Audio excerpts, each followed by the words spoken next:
Hello प्यारे बच्चों, राधे राधे, जय श्री राम। कैसे आप सभी? बढ़िया। तो हम भी बढ़िया। देखिए, इससे पिछले लेक्चर में आप लोगों को हमने प्रथम कोटि की अभिक्रिया और शून्य कोटि की अभिक्रिया का डेरिवेशन भी कर चुके हैं, और वो इतने शानदार तरीके से किया था कि जैसे कि आप लोगों के सामने इतना शानदार तरीके से कभी भी स्कूल में किसी भी टीचर ने नहीं कराया होगा, उतनी शानदार तरीके से आपके प्यारे मोनू सर ने आपको कराया है। आज वो क्या लेके आए हैं? द्वितीय कोटि की अभिक्रिया, तृतीय कोटि की अभिक्रिया, और उसके बाद इसका बचा हुआ सब पूरा सिलेबस। यानी कि इसकी वीडियो के बाद आप लोगों का रासायनिक बलगतिकी यानी कि केमिकल काइनेटिक्स पूरा खत्म हो जाएगा। इसके बाद आपको इसमें किसी भी प्रकार का कोई भी डाउट नहीं रहने वाला है। ठीक है, तो देखो शुरू करते हैं आज के लेक्चर को। क्या लिखा है? सबसे पहला, द्वितीय कोटि की अभिक्रिया क्या होती है? द्वितीय कोटि की अभिक्रिया यानी कि सेकंड ऑर्डर रिएक्शंस क्या होती है? देखो, सेकंड ऑर्डर रिएक्शन वह अभिक्रिया जिसका वेग अभिकारक की सांद्रता के वर्ग पर निर्भर करता है। यानी कि किस पर निर्भर करता है? वर्ग पर निर्भर करता है अभिकारक की सांद्रता। उसमें क्या था? शून्य कोटि की अभिक्रिया में यानी कि अभिकारक की सांद्रता पर निर्भर नहीं करता था। प्रथम कोटि की अभिक्रिया में क्या था कि उसके अभिकारक की एक सांद्रता पर निर्भर करता था। वही अगर द्वितीय कोटि किया जाए तो अभिकारक की सांद्रता के वर्ग पर निर्भर करता है, या क्या कह सकते हैं, या एक और चीज कह सकते हैं, या क्या कह सकते हैं कि अभिकारक की सांद्रता अगर मान लो दो अभिकारक है, एक ए है एक बी है, तो दोनों की सांद्रताओं के गुणनफल के बराबर होता है, या दोनों की गुणनफल पर निर्भर करता है। ठीक है ना? तो ये क्या होती है? द्वितीय कोटि की अभिक्रिया कहलाती है। इसके लिए K इक्वल टू क्या होता है? A की पावर 2, यानी कि जो कंसंट्रेशन A की पावर होती है, एक्टिवेशन ऑफ जो मास होता है उसकी पावर 2 होती है, या क्या कह सकते हैं? A into B. इस तरह से हम कह सकते हैं। कोई डाउट? No doubt. ठीक है, यानी कि यह तो A स्क्वायर कर दो या 2 का मल्टीप्लाई कर दो, इस तरह से भी कर सकते हैं। ठीक है ना? ये होता है। अब जैसे इसका एग्जाम्पल दिया गया है, जैसे कि 2HI, ठीक है, रिवर्सिबल का साइन है। ये रिवर्सिबल का मतलब होता है ये दोनों तरफ से रिएक्शन हो जाएगी। हाइड्रोजन है और आयोडीन है। ठीक है, आगे देखो, 2 टाइम्स N2O, ठीक है, N2 और ऑक्सीजन, ये इसके एग्जाम्पल लिखे हैं। अब इसका जो व्यंजक होता है, इसका जो सूत्र होता है, यानी कि जो फॉर्मूला निकाल के आएंगे वेग स्थिरांक का, वो क्या होता है? देखो लिखा है हमारा K equal to 1/T x upon A minus X. क्या होता है? K equal to 1/T x upon A minus X. ये वाला आपको हमेशा याद रखना है। अब इसको हम डेरिवेशन नहीं करा रहे क्योंकि वो जरूरी था, इंपॉर्टेंट वो था, ये आपकी सिलेबस के हिसाब से नहीं है। ठीक है ना? ये आपके इतना आवश्यक नहीं है, तो इसको लिए सिर्फ इसका फॉर्मूला आपको याद रखना होगा। ठीक है ना? इसमें कोई दिक्कत? द्वितीय कोटि में किसी भी प्रकार की कोई दिक्कत, सेकंड ऑर्डर रिएक्शन में किसी भी प्रकार की कोई दिक्कत, क्या होता है? फिर से एक बार देख लो। क्या होता है कि इसकी अभिकारक की जो सांद्रता होती है, अभिक्रिया का जो वेग होता है अभिकारक की सांद्रता के वर्ग पर निर्भर करता है, या क्या कह सकते हैं कि दो अभिकारक की सांद्रताओं के गुणनफल के बराबर होता है। ठीक है, तो द्वितीय कोटि की अभिक्रिया कहलाती है, सेकंड ऑर्डर रिएक्शन कहलाती है। ठीक है, अब देखो इसके लिए क्या होगा? K इक्वल टू A की पावर 2 इक्वल टू K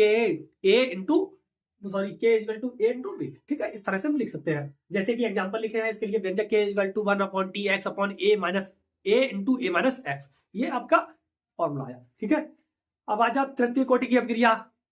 ठीक है, अब क्या है? तृतीय कोटि की अभिक्रिया। एक बार सेकंड ऑर्डर रिएक्शन देख लो, आराम से देख लो, कोई डाउट?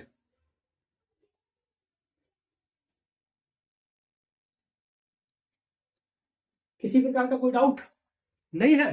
ठीक है, अब देख लो तृतीय कोटि की अभिक्रिया। तृतीय कोटि की अभिक्रिया के लिए क्या करते हैं? तृतीय कोटि की अभिक्रिया देखो होती क्या है? सबसे पहले इसमें क्या होता है? अभिकारक की सांद्रता पर के वर्ग पर निर्भर करता है ना, वर्ग पर। इसमें क्या होगा? तृतीय घात।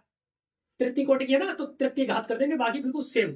हाँ देखो, चारों परिभाषा है, चाहे वो प्रथम कोटि की हो, चाहे शून्य कोटि की हो, चाहे वो द्वितीय कोटि की हो, चाहे तृतीय कोटि की हो, चारों जो अभिक्रिया है वो सेम है।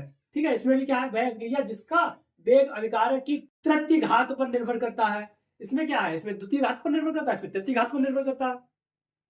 तृतीय कोटि की अभिक्रिया कहलाती है। इसमें क्या होता है?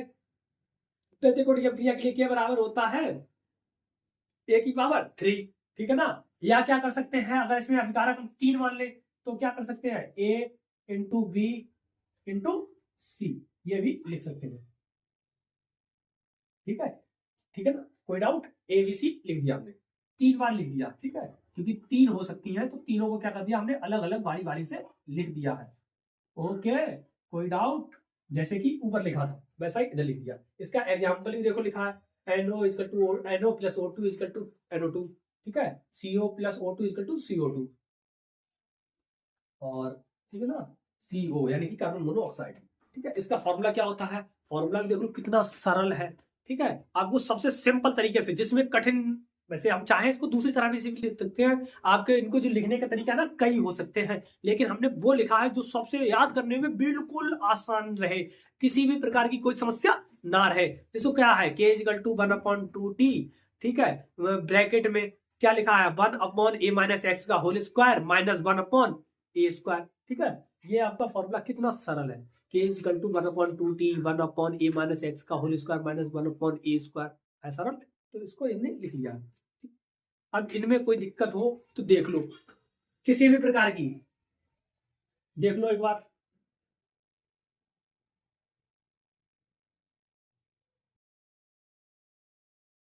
अब आ जाओ, अगला जो टॉपिक होने वाला है वो हमारा होने वाला है अर्ध आयु काल। अर्ध आयु, अर्ध का मतलब होता है आधी, आयु माने होता है उम्र, जिसकी उम्र कैसी हो, आधी हो।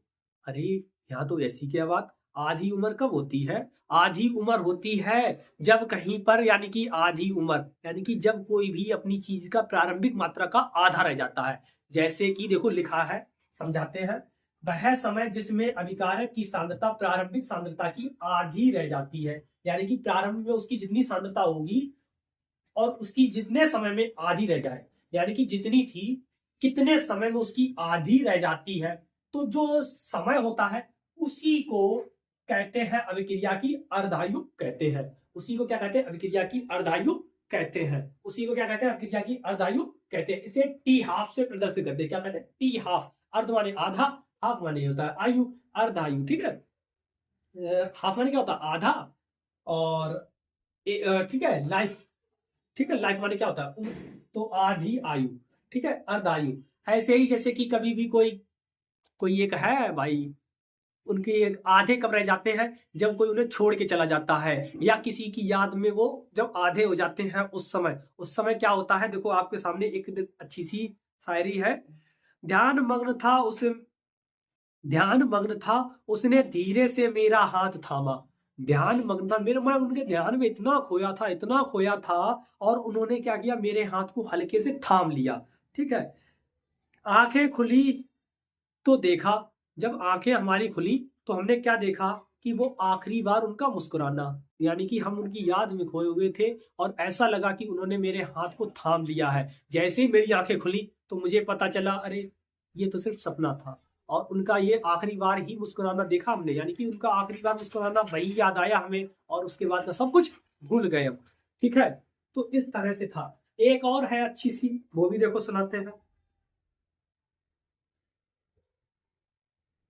देखो, तेरे बिना हर दिन जैसे अधूरा है ये जहां, तेरे बिना हर दिन, तेरे बिन हर दिन जैसे अधूरा है ये जहां, तू है नहीं मेरे पास मगर तेरी यादों से लगता है ये बेगाना सा समा। ठीक है, तेरे याद के बिना ये कैसा लगता है, बेगाना समा लगता है, यानी कि तू नहीं है मेरे पास, लेकिन ये कैसा लगता है, बेगाना सा लगता है। कोई कहता है कि दिल तोड़ गई वो, कोई कहता है कि दिल तोड़ गई वो, हम तो कहते हैं सिर्फ छोड़ गई वो। ठीक है ना, इस तरह से। दिल नहीं तोड़ गई भाई, बस क्या है, अपने छोड़ गई, तोड़ के थोड़ी ना गई, अपने अपने काम से गई। ठीक है, तो वही है कि छदम या आभासी अभिक्रिया, छदम या आभासी अभिक्रिया, स्यूडो रिएक्शंस। ठीक है, और देखो एक और आपको बताते हैं, तभी ब्रामले क्या है, देखो एक और अच्छी सी है, याद आ रही है तो बता रहे हैं।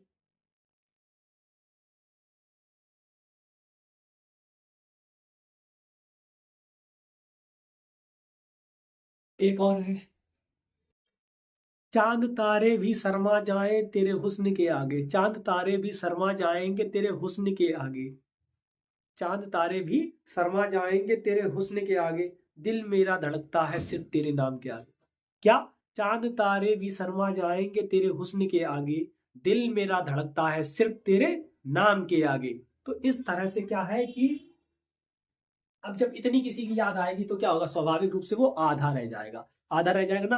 तो वैसे ही यहाँ पर भी होता है अर्धायुकाल। एक और आप लोगों के लिए, ठीक है, एक और बहुत अच्छी सी है।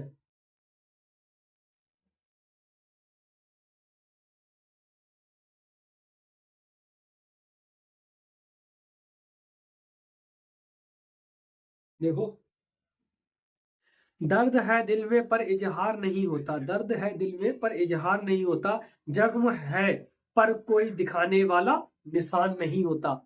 यानी कि सीधी सी बात है कि हमारे अंदर दर्द है लेकिन हम इजहार नहीं कर सकते, और जख्मी है लेकिन किसी को दिखा नहीं सकते। तो यानी कि जब इतनी किसी पे बीतेगी तो स्वाभाविक रूप से आधा रह जाएगा। ऐसा ही सेम होता है इसमें। ये भी क्या होते हैं कि इसकी भी प्रारंभिक सांद्रता का जब आधा रह जाता है तो उसी समय को क्या कहते हैं, अर्धायु कहते हैं। क्या कहते हैं उसे, अर्धायु कहते हैं। कोई डाउट किसी भी प्रकार की कोई। अब देखो अगला क्या है, छदम या आवासी। छदम का मतलब क्या होता है, जो सिर्फ छलावा करे। छलावा करने वाले भी लोग होते हैं, यानी कि जिनसे क्या होता है कि जो लोग हमें दिखाई तो देते हैं, कहते हैं कि हम आपके हैं, लेकिन होते किसी और के हैं। ठीक है, तो उन्हें कहते हैं छदम। ठीक है, छदम अपक्रिया। वैसे कि तो छदमी होते हैं ना, छदम वाले लोग कि है तो कहते हैं हम तो सिर्फ ऐसे करके इशारा करके कहते हैं वो, जैसे कि हम तो सिर्फ आपके ही हैं, लेकिन वो होते बस वास्तव में किसी और के। आपके नहीं होते, वो किसी और के होंगे, तो वही होते हैं छदम अपक्रियाएं। ठीक है, उन्हीं को कहते हैं छदम। ठीक है, जैसे देखो इधर देखो लिखा है कि वे अभिक्रियाएं जिनकी कोटि तो एक होती है, कोटि कितनी होती है, एक, तथा आणविकता एक से अधिक हो। आणविकता क्या होगी, एक से अधिक होती है, उन्हें कहते हैं छदम अपक्रिया कहते हैं। जैसे देखो क्या लिखा है, C12H22O11, यानी कि चीनी प्लस जल। जब चीनी और जल को मिलाया तो हमारा क्या बना, ग्लूकोज और फ्रक्टोज बना। ये ग्लूकोज का, ये फ्रक्टोज का फॉर्मूला है। ठीक, अब यहाँ पर कितने, एक तत्व दो तत्व, यहाँ पे दो चीजें ली गई, चीनी और पानी, दो चीजें ली, तो इसका मतलब इसकी आणविकता कितनी हो गई, दो। क्योंकि आणविकता होती ही है ये कि मॉलिक्यूलरिटी क्या होती है कि किसी भी चीज की जो भी अभिकारक की सांद्रता होती है, जो भी अभिकारक की जो संख्या होती है, उसी को उसकी आणविकता कहते हैं। यानी कि जितने भी अभिकारक हो उन सबको ही क्या कहते हैं, उसकी आणविकता कहते हैं। एक और एक दो, दो आणविकता है, आणविकता इसकी दो हो गई। लेकिन इसकी जो कोटि है वो कितनी होती है, सिर्फ एक। क्यों, क्योंकि ये सिर्फ चीनी पर निर्भर करता है, पानी पर नहीं। तो ये जो पानी के लिए क्या है, निर्भर नहीं करता। तो इसीलिए क्या है, ये छदम अपक्रिया है कि आणविकता तो दो दिखा रही है लेकिन कोटि सिर्फ एक है। तो इसीलिए क्या कहते हैं, छदम अपक्रिया कहते हैं। ठीक है, आभासी, इसे हिंदी में इंग्लिश में कहते हैं pseudo reaction. Pseudo, P silent होता है। ठीक है, अब जैसे कि हमारा यहाँ पे मैथिल एसीटेट है कि जल के साथ क्रिया करेंगे तो क्या बनेगा, हमारा एसिटिक अम्ल बनेगा और मैथिल अल्कोहल बनता है। क्या बनता है, मैथिल अल्कोहल बनता है। ठीक है, कोई दिक्कत, नो दिक्कत। ठीक, अगला देखो, अगला है हमारा आर्हीनियस समीकरण। आर्हीनियस समीकरण क्या होता है, देखो आर्हीनियस साहब ने क्या किया है, वेग और ताप के प्रभाव के लिए एक समीकरण दिया, उसी को कह देते हैं आर्हीनियस समीकरण कहते हैं। देखो लिखा भी है, अभिक्रिया के वेग पर ताप के प्रभाव को एक समीकरण द्वारा प्रस्तुत किया जाता है जिसे आर्हीनियस समीकरण कहते हैं। और इसे ये किसने किया था, आर्हीनियस ने किया था। उनके आधार पर क्या होता है, के बराबर ए इंटू ई की पावर माइनस ई ए अपॉन आर टी। यहाँ पे के क्या होता है, वेग स्थिरांक होता है, ए क्या होता है, एक कांस्टेंट होता है, नियतांक होता है। ठीक है, समानुपाती नियतांक। ई क्या होता है, ई आपको पता है एक्सपोनेंशियल होता है, एक्सपोनेंशियल यानी चरघातांक के, इसका मान कितना होता है, 2.71 होता है, जैसा कि हमने आपने पहले सीखा भी है। ठीक है, सेकंड चैप्टर में सीखा, वैद्युत रसायन हमने आपको बताया भी था। ठीक है, जब नष्ट का समीकरण कराया था उस समय। ये क्या होता है, सक्रियण ऊर्जा होती है। सक्रियण ऊर्जा यानी कि एक्टिवेशन एनर्जी होती है। एक्टिवेशन एनर्जी क्या होती है, किसी भी पदार्थ की सबसे जो न्यूनतम ऊर्जा होती है जो टक्कर कराने के लिए आवश्यक होती है। यानी कि टक्कर कराने के लिए, यानी कि जो रिएक्शन कराने के लिए जो सबसे न्यूनतम जो एनर्जी की आवश्यकता होती है उसी को एक्टिवेशन एनर्जी कहते हैं, सक्रियण ऊर्जा कहते हैं। आर क्या होता है, गैस नियतांक होता है। आर क्या होता है, गैस नियतांक, यानी कि गैस कांस्टेंट होता है। टी क्या होता है, टेम्परेचर होता है। ठीक, टेम्परेचर। ठीक है, केल्विन में मापते हैं। तो ये सब चीजें थी। के तो यहाँ से क्या आया, के बराबर ए इंटू ई की पावर माइनस ई की पावर माइनस ई ए अपॉन आर टी। ये आपका आर्हीनियस समीकरण आया। ठीक है, कोई दिक्कत नहीं, नो दिक्कत। अब इनकी जो चीजें बची हैं, एक लक्षण बचा है, एक है आपकी अभिक्रियाओं में संबंध, यानी कि प्रथम कोटि की अभिक्रिया तथा अर्धायु काल में संबंध। प्रथम कोटि की अभिक्रिया क्या होती है, what do you mean about प्रथम कोटि की अभिक्रिया और उनके संबंध, ये भी आपको देखने को मिलेगा। सबसे पहले इनके जो सबसे मुख्य, जो आज का जो लेक्चर का जो सबसे ज्यादा इंपॉर्टेंट चीज है वो आपको ध्यान देने लायक है, आपकी अर्धायु काल क्या होती है। ये आती ही आती है। छद्म क्रिया क्या होती है, ये भी आती है, ठीक है। और आर्हेनियस ये आती है। इनके से देखो ये भी याद करने हैं। यानी कि आज का जो लेक्चर है ना, वैसे कायदे के हिसाब से ये बड़े में तो नहीं आने वाला। ये तो 5 नंबर कैसे कुछ पूछा जाए, उम्मीद से छोड़ दो, ठीक है। 5 नंबर में कुछ नहीं आएगा, लेकिन 2 नंबर में, 3 नंबर में, 1 नंबर में सब कुछ आने लायक है। यानी कि एक एक जो चीज है इसकी एक एक लाइन 1 नंबर में आने लायक है। हर चीज इसकी इंपॉर्टेंट है। कोई भी ऐसी चीज नहीं है कि जो भी आप लोगों के लिए बोर्ड एग्जाम में ना इंपॉर्टेंट हो, ठीक है। एक एक लाइन आज की हम इंपॉर्टेंट ही इंपॉर्टेंट लेके आ रहे हैं। कठिन चीजें ही हम नहीं ला रहे हैं, हम सबसे सरल रूप में सबसे इंपॉर्टेंट चीजों को लेके आ रहे हैं। तो वही चीजें आपके सामने उपस्थित है, ठीक है। अब जैसे कि आर्हेनियस हो गया, उसके बाद लक्षण लिखते हैं। अगर मान लो प्रथम कोटि की अपक्रिया के लिए, शून्य कोटि की अपक्रिया, द्वितीय कोटि की अपक्रिया के लिए और तृतीय कोटि की, शून्य, प्रथम, द्वितीय, तृतीय के लिए अगर इनके हम लक्षण लिखते हैं तो सबसे पहले लक्षण में क्या लिखोगे, उसकी परिभाषा। सबसे पहले क्या लिखोगे, उसकी परिभाषा। अब जैसे कि शून्य कोटि की अपक्रिया क्या होती है, शून्य कोटि की अपक्रिया की परिभाषा बताओ। वे अपक्रिया जो अभिकारक की सांद्रता पर निर्भर नहीं करती है, शून्य कोटि की अपक्रिया कहलाती है, पहला, ठीक, शून्य कोटि के लिए। दूसरा क्या लिखेंगे, दूसरा लिखेंगे उसका वेग स्थिरांक। वेग स्थिरांक क्या होता है, x बराबर kt होता है। अगर वेग स्थिरांक का फॉर्मूला लिखेंगे, वेग स्थिरांक का फॉर्मूला क्या होता है, x बराबर kt निकाला था ना कल, क्या निकाला था, x बराबर kt निकाला था। यहां से अगर हम k की वैल्यू निकालते तो क्या आ जाएगा, x अपॉन टी, ठीक है ना, x अपॉन टी। तो इस तरह से इसका फॉर्मूला भी लिखेंगे दूसरे नंबर पे, ठीक है। पहले नंबर पे क्या लिखना है, परिभाषा। दूसरे नंबर पे क्या लिखना है, वेग स्थिरांक का सूत्र। इसमें किसी प्रकार की कोई समस्या। तीसरी नंबर पे क्या करेंगे, वेग स्थिरांक का सूत्र, ठीक है, लिख लिया। अब के का मात्रक, यानी कि जो वेग स्थिरांक है इसका मात्रक कैसे लिख देंगे, उसका मात्रक निकालने का ये हमने लिखा फॉर्मूला। ये बहुत इंपॉर्टेंट है। इससे ऑब्जेक्टिव, इससे और इससे आना ही आना है। अगर इससे ऑब्जेक्टिव बनेगा, इस चैप्टर से अगर ऑब्जेक्टिव बनेगा तो सिर्फ इन्हीं दोनों से बनेगा। अगर इस चैप्टर से बनता है तो 90%, कितना, 90% लिख लो भैया, कहीं पे लिख के डाल दो कि 90% जो ऑब्जेक्टिव बनेगा वो इन्हीं दोनों फॉर्मूलों से बनेगा।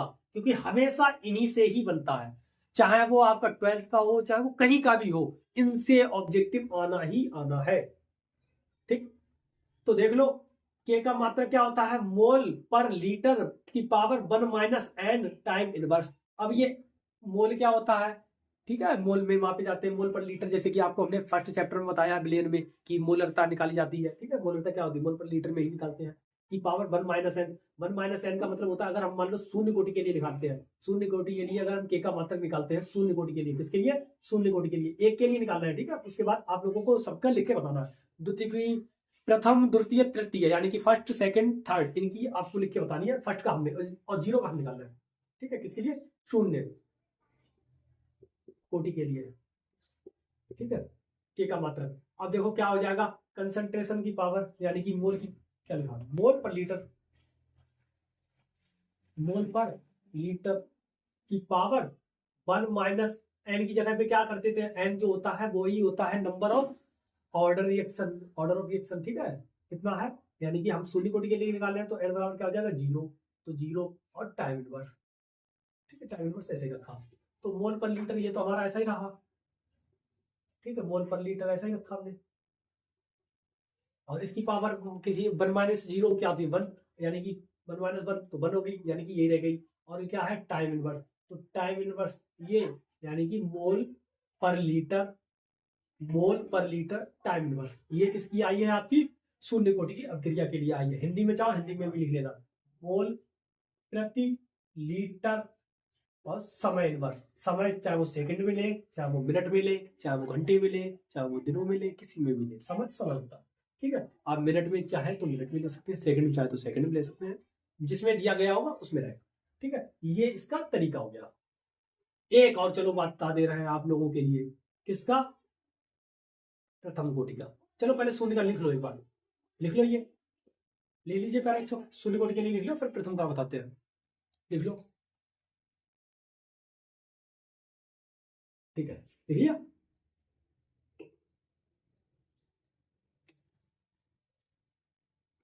अब देखो प्रथम कोटि के लिए, प्रथम कोटि के लिए क्या होगा, एन की जगह पे कितना रख देंगे, 1 रख देंगे। एन की जगह पे क्या कर देंगे, 1 कर देंगे। 1 कर दिया तो 1 में से बन गया तो 0 हो जाएगा। और अगर किसी की पावर 0 होती है तो उसकी वैल्यू कितनी होती है, सिर्फ 1 ही होती है। अब 1 होती है तो 1 का ये तो टोटल खत्म।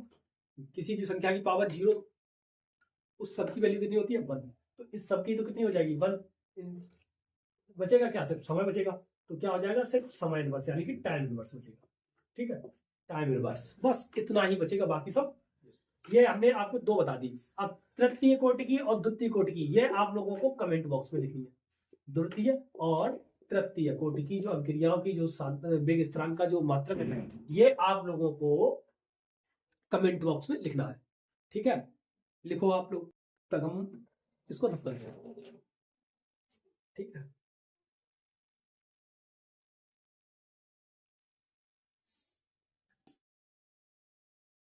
अब देखो, अब एक चीज और बतानी है, क्या कि चौथा, अगर हमने 3 आपके पॉइंट हो गए, एक चौथा पॉइंट और लिख लोगे, क्या टी हाफ जो डिपेंड कर प्रपोजनल है किसके, 1/e⁴n। ये क्या होता है, अभिकारक अणु की प्रारंभिक सांद्रता। जैसे कि हमने कराया भी था, जब हमने आपको शून्य कोटि की अभिक्रिया और प्रथम कोटि की अभिक्रिया का डेरिवेशन कराया था, तो प्रारंभ में हम क्या मान लेते थे, ए मान लेते थे। क्या मानते थे, ए मानते थे। तो वही प्रथम कोटि की जो ए है ना, ये क्या है, अभिकारक की प्रारंभिक सांद्रता। ठीक, अब ये एन क्या है भाई, कि निर्भर करता नहीं करता, यानी कि सीधी सी बात है, जो अर्धायु काल है वो क्या, अर्धायु काल क्या हमारा अभिकारक की सांद्रता पर निर्भर करता नहीं करता। तो हम यहाँ पर लिखेंगे शून्य कोटि के लिए। इसके लिए सबसे पहले शून्य कोटि के लिए ही निकालेंगे। शून्य कोटि के लिए निकालेंगे तो क्या हो जाएगा कि T half is proportional to 1/e⁴ n की जगह पे क्या करना है, 0 - 1। ठीक है, तो T half is proportional to 1/e⁴ में से बन गया तो क्या बचेगा, -1। और -1 ऊपर जाएगा तो क्या हो जाएगा, +1। ठीक है ना, इसका हो जाएगा +1। यानी कि सीधी सी बात है, इसमें क्या लिखेंगे कि अभिक्रिया का शून्य कोटि की अभिक्रिया के अर्ध आयुकाल अभिकारक की प्रारंभिक सांद्रता पर निर्भर करता है। या क्या कह सकते हैं, फिर से सुन लो एक बार, क्या कहेंगे कि किसी भी अभिक्रिया का अर्ध आयुकाल अभिकारक की सांद्रता पर निर्भर करता है। अभिकारक की सांद्रता पर निर्भर करता है। ठीक है, देखो जैसे कि लिखा है, कौन सी, अभिकारक की प्रारंभिक सांद्रता पर। ठीक है, प्रारंभिक लगा तू, क्योंकि ये प्रारंभिक सांद्रता है। अगला दूसरी तरह से अगर हम इसको लिखना चाहें तो क्या लिख सकते हैं, किसी भी अभिक्रिया का अर्धायुकाल अभिकारक की प्रारंभिक सांद्रता के समानुपाती होता है। ये समानुपाती या अनुक्रमानुपाती भी कह देते हैं। निर्भर करता है या समानुपाती या अनुक्रमानुपाती, एक ही बात है। ठीक है, कोई डाउट, लिख लो, इसको भी लिख लो, शून्य कोटि के लिए, फिर प्रथम के लिए कराते हैं। लिख लो, जल्दी लिख लो, स्क्रीनशॉट लिख लो, एक स्क्रीनशॉट क्या लिख लो जल्दी। ठीक है, अब आ जाओ प्रथम कोटि के लिए। प्रथम कोटि के लिए क्या करते हैं कि यहाँ पे n = क्या होगा, 1 होगा। 1 में से 1 चला गया, फिर से 0 आ गया, और e⁴ का वैल्यू कितनी होती है, 1। और 1 आ गया तो इसका मतलब कितना आया, 1। तो इसका मतलब है टी हाफ अभिकारक की सांद्रता पर निर्भर कर रहा है। 1 आ गया ना, कांस्टेंट आ गया। इसका मतलब है जो अर्धायु काल होता है, प्रथम कोटि की अभिक्रिया का जो अर्धायु काल होता है, वो प्रारंभिक अभिकारक की प्रारंभिक सांद्रता पर निर्भर नहीं करता है। क्योंकि कितना आ गया, 1 आ गया, प्रारंभिक सांद्रता बची नहीं, 0 आ गई, तो इसका मतलब उस पर निर्भर नहीं करता है। इसमें किसी प्रकार का कोई डाउट, एक बार देख लो भाइयों, लिख लो।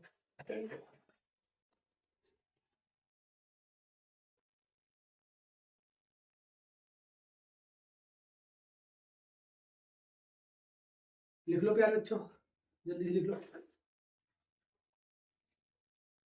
लिख लिया ना,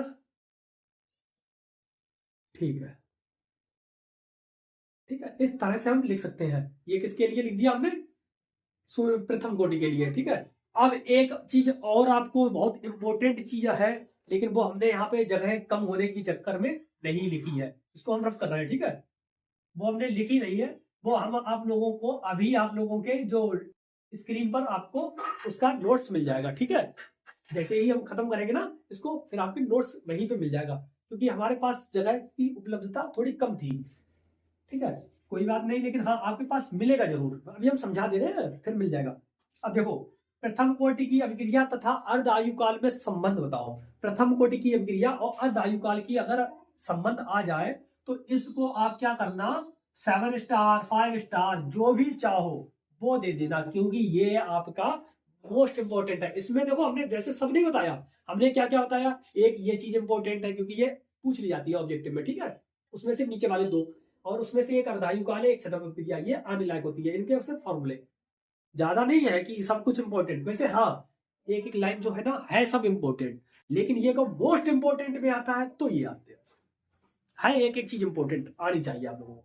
अब जैसे कि प्रथम कोटि की प्रक्रिया क्या होती है, उसका फॉर्मूला क्या होता है, के बराबर होता है 2.303 upon T log of base 10 A upon A minus X. ये कल हमने किया था। ठीक। अगर अर्धायु काल के लिए करते हैं बात, अर्धायु काल के लिए तो टी बराबर कितना होगा, टी हाफ। टी बराबर क्या होगा, टी हाफ। और जो एक्स बराबर होगा, यानी कि अभिक्रिया कितनी होगी, उसकी प्रारंभिक सांद्रता की आधी हो जाएगी। प्रारंभिक सांद्रता क्या है, ए है। प्रारंभिक सांद्रता की क्या होती है, आधी हो जाती है। प्रारंभिक सांद्रता ए है, उसकी आधी क्या हो जाएगी, प्रारंभिक सांद्रता हमारे पास ए है और उसकी आधी करनी है तो कितनी हो जाएगी बच्चों, स्वाभाविक रूप से a/2। ठीक है, a/2। ठीक, एक्स बराबर क्या आ गया, a/2। बस रख दो, आंसर आ जाएगा। ये बराबर क्या आएगा, 2.303 ऐसा ही बटे टी की जगह पे T half into log of base 10 into A की जगह पे A upon A minus X की जगह पे a/2। ठीक है, थोड़ा इधर लिख दे, ठीक है, सीखो।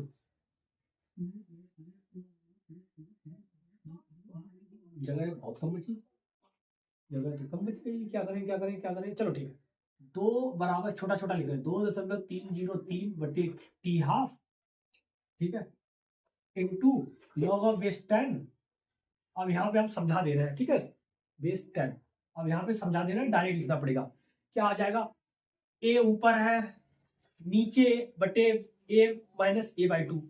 ए में से a/2 घटेगा तो कितना बचेगा, a/2 बचेगा। ऊपर a है, नीचे a/2 है, a अपॉन a/2 क्या आया, a अपॉन a/2। ठीक है, ऊपर क्या लिख सकते हैं, a/1 और नीचे क्या लिख सकते हैं, a/2 है। तो पलट दिया, कितना हो जाएगा, 2/a। इसे a काट दिया तो कितना आएगा, डायरेक्ट 2। तो हमने यहाँ पे लिख दिया डायरेक्ट 2। ठीक है, क्योंकि जगह कम है तो हमने क्या किया, कई स्टेप कम कर दिया है। आप लोग मैथ के हो, सब लोग साइंस पढ़ी है, मैथ 10th तक, यहाँ तक कर सकते हो। ठीक है, आगे देखो, ये बराबर क्या आएगा, 2.303 बटे T half into log of base 10। और 2 की वैल्यू कितनी होती है, कितनी होती है प्यारे बच्चों, पढ़ी है, नहीं पढ़ी, ये इतनी होती है 0.3010। ठीक है, 0.3010 याद कर लेना, ये रट लेना, ये आपको, ठीक है ना, ये याद होनी चाहिए। ठीक है, तो क्या हो जाएगा, के बराबर इसका गुणा करेंगे तो कितना आएगा, 0.693 बटे टी हाफ। 0.693 बटे टी हाफ। देखो 6 और 3 9, ठीक, 0.693 बटे टी हाफ। याद करने का मतलब क्या होगा, तरीका देखो, 6 और 9 और 6 और 3 9, 6 और 3 9, इसको पहले और दूसरा जोड़ दिया, पहला और तीसरा जोड़ दिया, कितना होगा, 6 और 3, बीच में कितना होता है, 9। ठीक, 6 3 9 होते ना। इस तरह से ये आया आपका टी हाफ। इसमें पूरे में कोई दिक्कत, किसी भी प्रकार की, किसी को भी कोई समस्या, ये चीज आपके पूरा चैप्टर। लेकिन एक चीज और बची है, जो क्या है, शून्य यानी कि कोटि और आणविकता में संबंध, वो भी भाई मोस्ट इंपोर्टेंट ही है। क्या, देखो क्या, कोटि तथा आणविकता में संबंध, कोटि तथा आणविकता में सॉरी संबंध नहीं, अंतर। ठीक है, अंतर, संबंध नहीं, अंतर। ठीक है, कोटि तथा आणविकता में अंतर, ये क्या है, ये अभी हम आपको समझा दे रहे हैं। जैसे कि अभिक्रिया की कोटि क्या हो सकती है, जैसे 0 भी है, 1 भी है, 2 भी है, 3 भी है। ठीक है, लेकिन जो कोटि तो हमारी 0 भी आ गई, लेकिन अभिक्रिया की आणविकता कभी भी 0 नहीं हो सकती। क्यों, क्योंकि अभिक्रिया होने के लिए, अगर अभिक्रिया हो रही है तो कोई ना कोई अभिकारक होगा, और अगर अभिकारक है तो आणविकता 0 हो ही नहीं सकती, क्योंकि आणविकता होती क्या, अभिकारक की संख्या। अभिकारक अगर है तो आणविकता भी उसकी है, तो इसीलिए अभिक्रिया हो रही है तो आणविकता भी क्या होगी, उसकी होगी। तो तो सबसे पहला ये हमारे पास एक पॉइंट आया, ठीक है, यानी कि ये अभिकारक की जो कोटि है, सॉरी अभिक्रिया की जो कोटि है वो 0 भी हो सकती है, प्लस की भी हो सकती है, माइनस की भी हो सकती है। जैसे कि अगर हम कैलकुलेशन करेंगे तो माइनस में भी आ जाती है। लेकिन जो आणविकता क्या होती है, हमेशा एक पूर्ण संख्या होती है। पूर्ण संख्या यानी कि पूर्ण संख्या भी नहीं कह सकते हम, नेचुरल नंबर होती है, यानी कि प्लस में ही होती है। 1 2 3 4 5 यानी कि 1 से ऊपर की होगी जितनी भी हो सके, लेकिन होगी कम से कम 1, ठीक है, कम से कम 1। और 1 से जो संख्या शुरू होती है वो क्या होती है, हमारी प्राकृतिक संख्या होती है, नेचुरल नंबर में आएगा, ठीक है, अभिकारक की सांद्रता, ठीक है। और दूसरा देखो, अभिक्रिया की कोटि क्या होती है कि सांद्रता पर निर्भर करता है। ये सांद्रता पर निर्भर, अभिकारक की सांद्रता पर निर्भर आणविकता नहीं करती, वो तो अभिकारक पर ही निर्भर करता है, और अभिकारक कितने हैं, ठीक है। इनको क्या है, प्रयोगों द्वारा सिद्ध किया निकाला जा सकता है। इनको हम ऐसे ही देख के बता देते हैं। आणविकता क्या है वो देख के बता जा सकती है, लेकिन जो कोटि है वो प्रयोग द्वारा की जाती है, यानी कि कैलकुलेशन प्रयोगशाला में की जाती है, ठीक है। तो इस तरह से इनके जो है लिखे हैं, कोटि तथा आणविकता में संबंध है, अब वो सॉरी अंतर है। अभी आपके सामने हम देखो ये लिखे आ रहे हैं, ठीक है, देखो लिखे आ रहा है ना। इस तरह से आपका ये पूरा चैप्टर होता है समाप्त। और देख लीजिए, जैसा कि हमने आप लोगों से वादा किया था, उसी तरह वादे को करते हुए, पूरा करते हुए हमने ये 4 लेक्चर में पूरा चैप्टर कंप्लीट कर लिया है, ठीक है। अब इसमें कोई भी ऐसी चीज नहीं है जो कि हमने बताई ना हो और आपके पेपर में आती हो। हमने सभी कुछ बताया है, सब कुछ को बहुत अच्छी तरह से बताया है। तो आप लोगों को बहुत, अगर हमारी वीडियो अच्छी लगी है तो वीडियो को लाइक करें और चैनल को सब्सक्राइब करें, लोगों के पास शेयर करें। तो तब तक के लिए आप लोगों से क्षमा चाहते हैं। राधे राधे, जय श्री राम।